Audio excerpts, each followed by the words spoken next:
Nunca pensé que un recuerdo infantil pudiera convertirse en un peso tan frío como aquello que vi. Todo empezó una madrugada gris, cuando buscaba un episodio antiguo del programa animado del Chavo. Era una búsqueda inocente, casi automática, motivada por nostalgia. Pero en un sitio olvidado, entre enlaces caídos y capturas borrosas, apareció un archivo sin nombre. Solamente mostraba una miniatura distorsionada, como si la imagen hubiera sido congelada a mitad de un parpadeo. La reconocí al instante. Era Patty, pero no como la recordaba.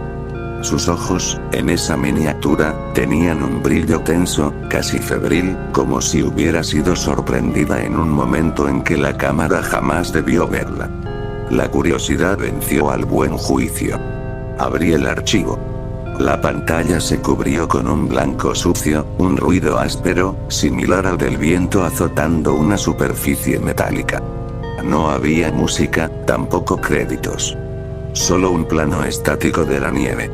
Una nieve demasiado realista para ser parte del estilo del programa, con sombras deformes que se estiraban sobre la superficie congelada, como si algo hubiera sido movido desde abajo. La imagen vibraba, intermitente, como si el frío hubiese alcanzado también la grabación. Cuando al fin apareció el Chavo, no se presentó corriendo como solía hacerlo. Tampoco mostraba la expresión ingenua y vivaz que, incluso en su versión animada, transmitía un tipo especial de calidez. Lo vi de espaldas. Temblaba.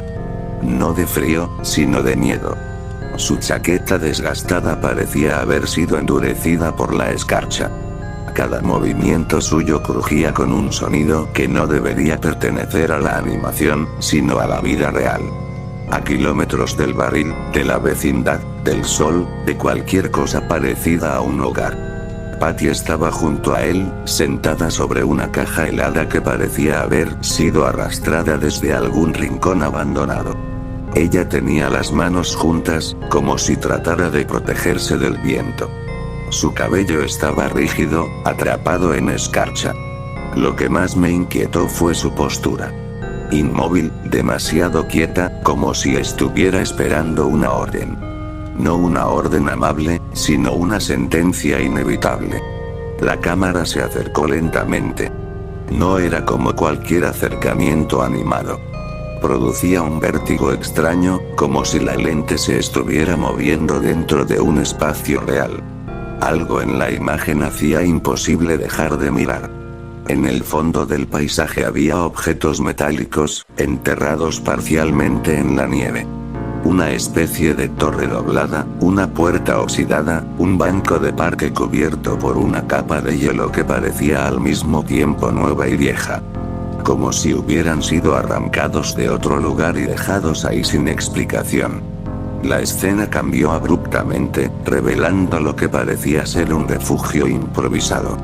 El Chavo y Patty estaban encerrados allí dentro. Las paredes estaban hechas con pedazos irregulares de madera congelada, atravesadas por grietas que dejaban ver el exterior blanco y sin vida. No había rastros de la vecindad, ni colores vibrantes, ni música. Solo el sonido sordo del viento, insistente, golpeando sin cesar. La cámara, de forma casi cruel, obligó al espectador a observarlos desde muy cerca. Los rostros del Chavo y Patty habían perdido la suavidad del trazo animado. Las líneas estaban angulosas, más pesadas, como si hubieran envejecido de golpe.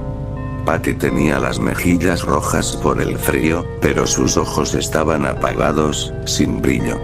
El Chavo, en cambio, se mostraba más alerta, tenso, como si escuchara algo que nosotros no podíamos oír.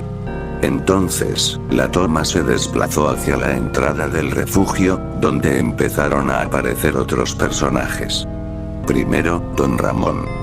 Caminaba con pesadez, y su figura parecía haber adelgazado al extremo. Su característico sombrero estaba destruido, como si hubiera sido arrastrado por la ventisca durante horas.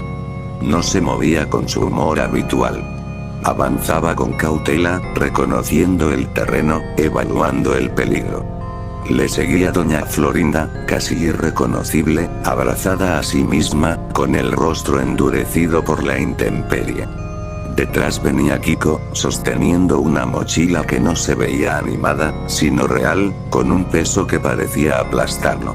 Se notaba que todos habían estado viajando. No era un paseo, ni un accidente. Estaban huyendo. Pero de qué, el episodio jamás lo mostraba directamente. El profesor Girafales apareció al final, cargando una manta que envolvía algo que no pude distinguir. Caminaba con dificultad, como si sus piernas se hundieran demasiado en la nieve. Detrás de él, a cierta distancia, avanzaban el señor Barriga y Ñoño.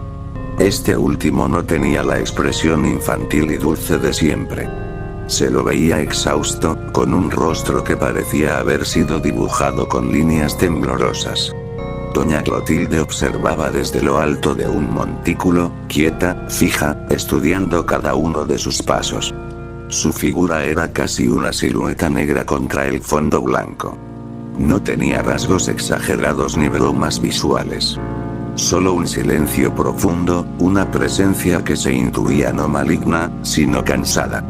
No hubo interacciones entre ellos. Ninguno parecía capaz de hablar siquiera. Era como ver un documental perturbador sobre supervivientes perdidos en un lugar que no les pertenecía. La cámara descendió lentamente hasta enfocarse nuevamente en el Chavo y Patty. Los dos estaban más cerca ahora, aunque sin tocarse.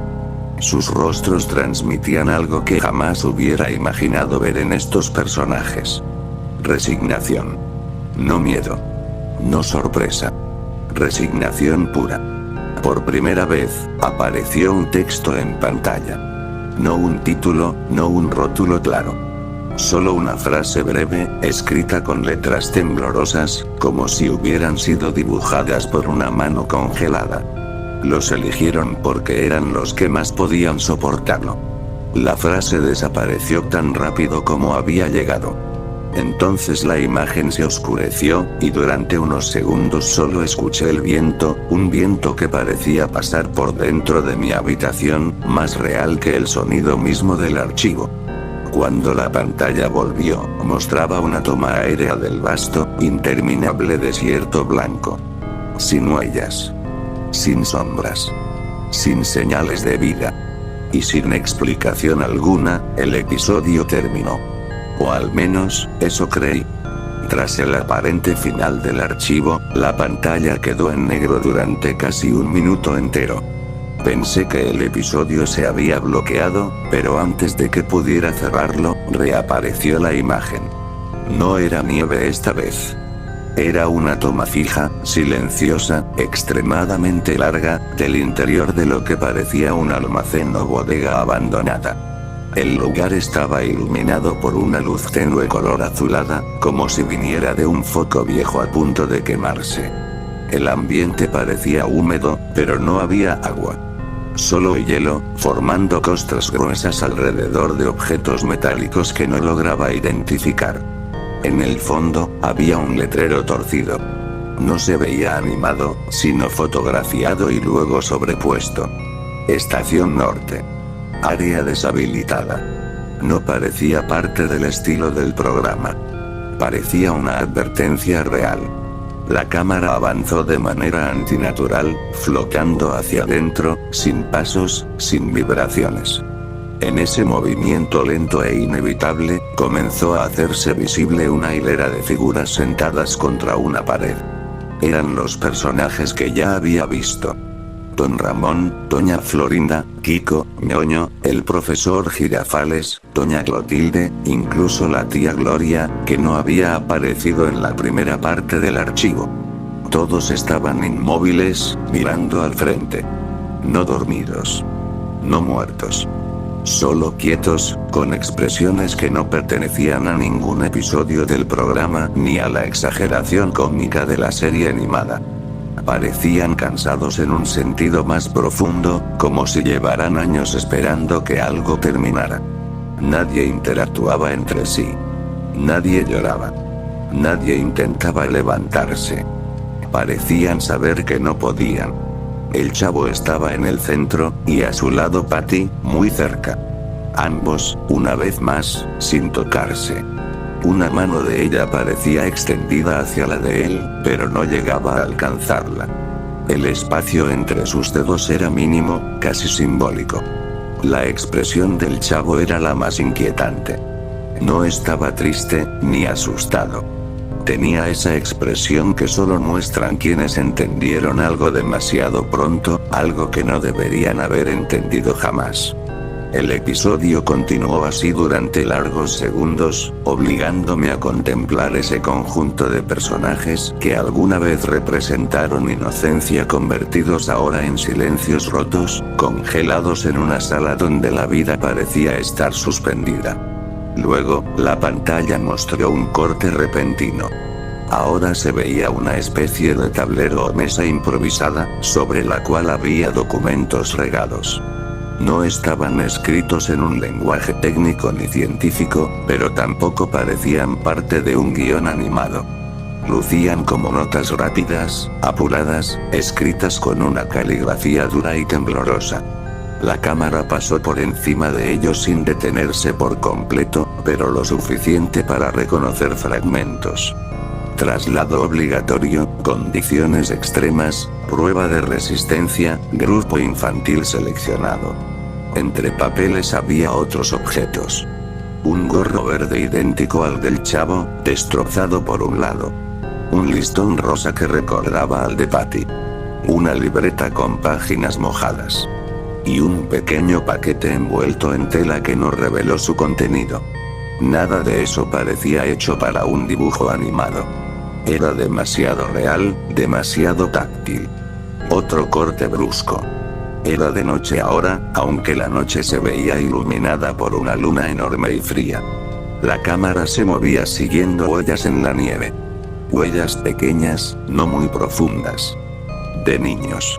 Una serie de siluetas avanzaba adelante. El chavo y Patty. Los otros personajes los seguían a cierta distancia, pero ninguno parecía tener fuerzas para dirigirlos o detenerlos. Avanzaban simplemente porque no tenían alternativa.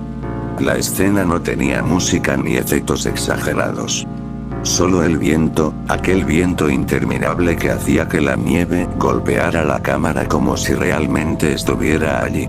La toma avanzó hasta que los personajes se detuvieron frente a una estructura semienterrada en la nieve. Era un edificio gris, enorme, cuya entrada rectangular parecía un hueco negro en la superficie blanca. Sobre la puerta había un símbolo que no pude identificar. Parecía una mezcla entre un número y una marca hecha a mano. La cámara vibró levemente, como si la persona que grababa, porque eso era lo que parecía, sintiera frío o miedo. La puerta se abrió sola. No con un chirrido dramático, sino con un deslizamiento lento y opresivo. El interior era completamente oscuro. El chavo fue el primero en entrar. Patty lo siguió, sin mirar atrás. Los demás dudaron, pero uno por uno fueron entrando. La oscuridad los devoró sin resistencia. La pantalla se volvió negra de nuevo. Luego, apareció la última escena. Una toma clara, nítida, sin ruido ni distorsión.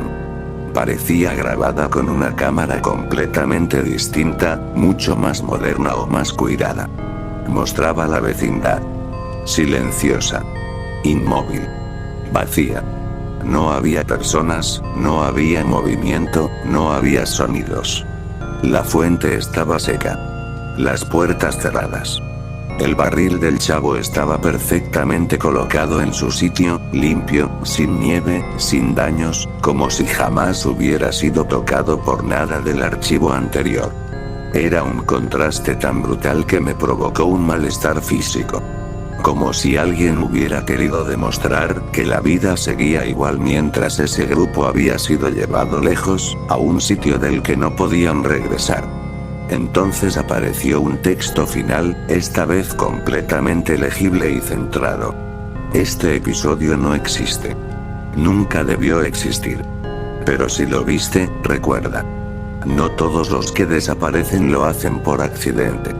La pantalla se fundió a negro y el archivo se cerró por sí solo. Intenté volver a abrirlo, pero había desaparecido de mi carpeta. Lo busqué en miles de sitios, foros, historiales, registros. Nunca lo volví a encontrar. A veces, de madrugada, sigo escuchando en mi cabeza el viento del episodio, como si continuara soplando desde un lugar al que jamás podré llegar. Y aunque nadie me crea, sé que lo que vi no fue una edición, ni una broma, ni una animación perdida. Sé que fue una despedida. Una que nunca debió transmitirse.